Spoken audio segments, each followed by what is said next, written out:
identifiés sur le marché. Donc là, on va faire une petite application directe. Il ne faudrait pas que la vidéo soit trop longue. Application directe. Et c'est le même cas pour la tendance haussière. Application directe sur le marché. Donc là, on va le retirer. Celui-ci, on va le retirer. Là, c'est une illustration de marché. Ce n'est pas un marché réel. Donc, pour que vous compreniez mieux, je me dois de faire une application directe sur le marché.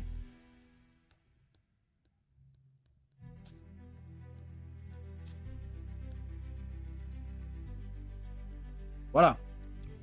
Quand vous êtes face à un marché comme celui-ci, vous voulez identifier vos niveaux clés en forme de A ou en forme de V. Là, ça dépend.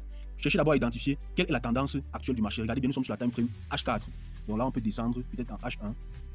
Donc là, nous sommes sur la time frame 1 heure. Bon, c'est mieux de rester en H4 parce que les détails en H4 sont beaucoup plus clairs. Voilà. Voilà le marché tel qu'il est.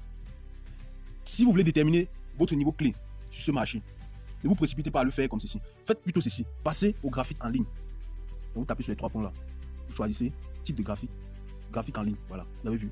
C'est beaucoup plus clair avec le graphique en ligne.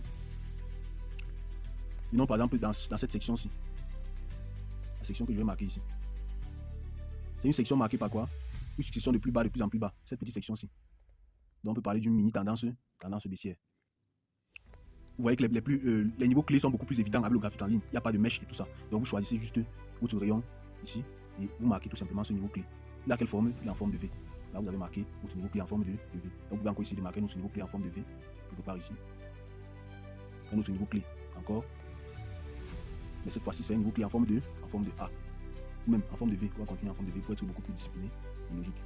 Voilà. Une fois que vous avez marqué vos niveaux clés, vous pouvez revenir sur le graphique en bougie normale. Voilà, là vous voyez comment le prix réagit à vos niveaux clés. Vous voyez. Et comprenez aussi quelque chose. Quand vous faites votre analyse technique, évitez de faire l'analyse technique verticalement. Faites l'analyse technique de façon horizontale. De façon horizontale, je répète bien, faites l'analyse technique de façon horizontale. Ayez un point de vue horizontal du marché. Exactement comme le triangle que je viens de matérialiser. N'ayez pas un point de vue vertical du marché. C'est-à-dire quoi, n'analysez pas le marché comme ça. Donc vous venez vous zoomer là et vous commencez à regarder les bougies. C'est très dangereux. Ayez un point de vue large. Donc regardez le marché de façon horizontale. À l'horizontale. Voilà. Donc, c'était tout pour cette vidéo.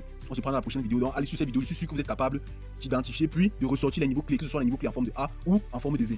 Le protocole est simple. Vous placez le marché sur lequel vous voulez identifier vos niveaux clés. Vous passez en time frame assez grande pour vous donner des niveaux clés assez forts, comme H4 par exemple, ou H1 ou M30, mais pas en dessous. Vous passez en graphique en ligne. En graphique en ligne, maintenant, vous aurez des choses beaucoup plus claires, beaucoup plus évidentes à vos yeux. Vous choisissez une section de marché et vous localisez de façon horizontale vos niveaux clés, que ce soit en forme de A ou en forme de V. Voilà. Donc par la suite, je vais vous faire comprendre en fait que les niveaux clés, que ce soit les niveaux clés en forme de A ou en forme de V, ont le même degré d'importance. Maintenant, il y aura un protocole maintenant clair que je vais vous dévoiler, avec lequel vous pourrez déterminer quel est le degré de force de tel ou de tel niveau clé. Merci d'avoir regardé cette vidéo. Merci beaucoup.